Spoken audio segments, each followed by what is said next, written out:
Bonjour à tous et bienvenue dans cet épisode qui est réalisé en partenariat avec le Salon du Livre qui met à l'honneur la littérature russe. Les gens heureux n'ont pas d'histoire. Cette citation, vous la connaissez sûrement déjà, surtout si, comme nous, vous avez l'habitude de passer un peu trop de temps sur citation romantique pour oublier son ex.gouv.fr. Mais ce que vous ne savez peut-être pas, c'est que c'est une version déformée de la première phrase du célèbre roman de Léon Tolstoï, Anna Karénine.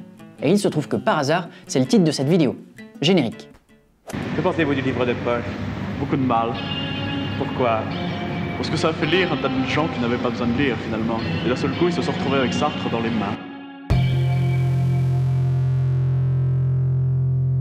Anna Karénine, c'est le roman russe le plus connu. Dans l'imaginaire collectif, Anna est une femme mariée, animée d'une passion adultère dévorante pour le moustachu comte Vronsky. Mais hélas, la bonne société russe réprouve cette relation et le comte lui-même finit par se lasser d'Anna et l'abandonne. Désespérée, le cœur brisé, elle va se jeter sur les rails d'un train. Ensuite, elle va à la boulangerie. Non, je rigole, elle est morte. Un livre assez tragique donc, comme nous le confirme la bande-annonce de la version française de 1997. Dans la Russie des tsars, une femme amoureuse va défier la société et tout sacrifier pour vivre sa passion jusqu'au bout.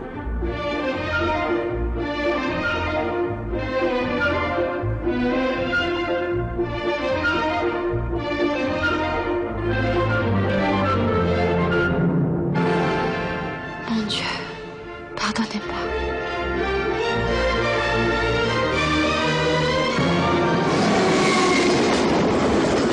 Pourtant, ce livre est passionnant justement parce que c'est pas du tout ce qui se passe.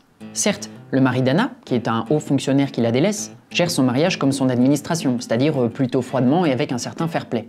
Et craignant que la bonne société les juge, il finit par chasser Anna et l'empêcher de voir son fils.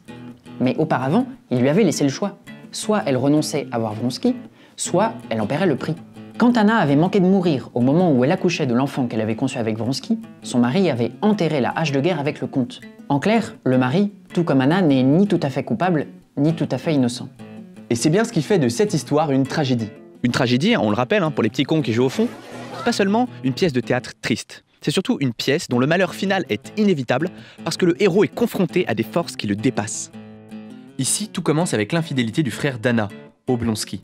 La jeune femme se déplace de Saint-Pétersbourg à Moscou pour rabibocher le couple et c'est là qu'elle fera immanquablement la connaissance du comte qu'elle rencontre à la gare et dans un bal. La faute d'Oblonsky, bientôt pardonnée par sa femme, est le premier engrenage de la machine infernale. Tolstoï le répète, Anna Karénine a une beauté terrible qui relève presque de la malédiction tant elle lui attire des ennuis.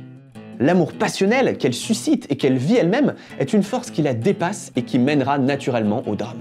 La honte, l'essoufflement des sentiments de Vronsky, l'isolement total d'Anna, on vous le dit, l'amour dure 3 ans. Et pourtant, cette histoire ne nous laisse pas un goût amer dans la bouche. Au contraire, c'est une histoire pleine d'espoir. En effet, le roman ne s'achève pas du tout sur le suicide d'Anna. Il reste encore 50 pages et qui sont consacrées à Lévin, le vieil ami d'Oblonsky, qui était jusqu'à présent un personnage secondaire. Lévin a épousé la jeune Kitty, mais la première fois qu'il l'avait demandé en mariage, elle avait refusé parce qu'à l'époque, elle n'avait d'yeux que pour Vronsky. Mais quand le comte qui la courtisait l'avait abandonnée pour poursuivre Anna, elle avait pris conscience de la fragilité d'un mariage uniquement construit sur la passion. Et bizarrement, l'histoire de Lévin a très souvent été escamotée dans les adaptations.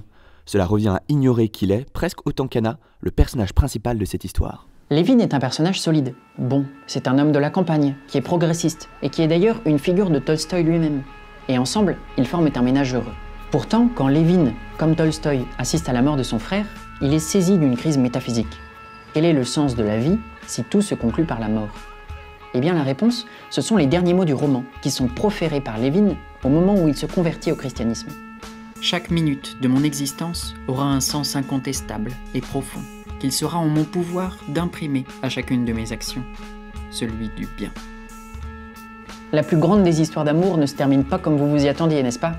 I read the book first when I was about 19 and I remembered it as being this very beautiful kind of, sweeping love story and her being innocent and a victim. And then I went back to it last year before we shot the film last summer and went, whoa, this is very, very different. This is a much darker, morally much more ambiguous story and person.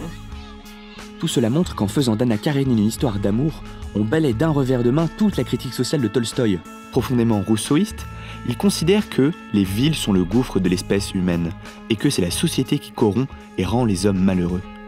Dans cette histoire, les personnages miroirs d'Anna et de Levin sont en quête d'absolu et ils ne seront rassasiés qu'à la campagne ou dans la mort.